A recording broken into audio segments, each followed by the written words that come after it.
question, should everybody pay the same fine for the same infractions? One city council member is saying New York City is sitting on $2 billion worth of income from 5 years of unpaid fines, and that if we change the way we fine people to a sliding scale, people would be more likely to pay up. Not only that, they'd be less likely to reoffend.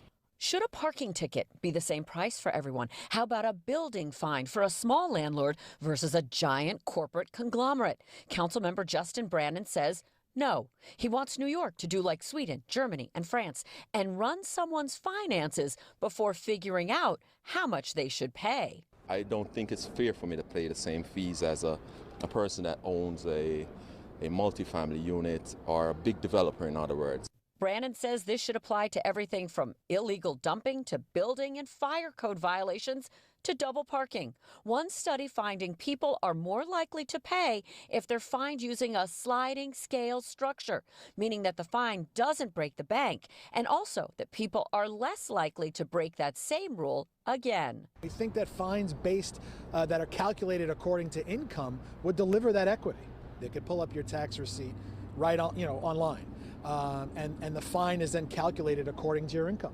Somebody who makes minimum wage, if we want them to have the same deterrent value, they probably don't need a ticket that's quite as high as somebody who is an upper income earner. It's all in the proposed bill introduced in the City Council Thursday that would need the mayor's approval. He says he'll look into it. So this system has been in place for some 100 years in some European countries. In one instance, a businessman in Finland was fined 54,000 euros for a single speeding ticket. Proponents of this say it stops low-income earners from being trapped in a cycle of debt and even jail. And it's fair here in the United States. We've seen them roll it out in pilot programs in places like Bridgeport, Connecticut, Milwaukee, Wisconsin, and Maricopa, Arizona. Will New York be next?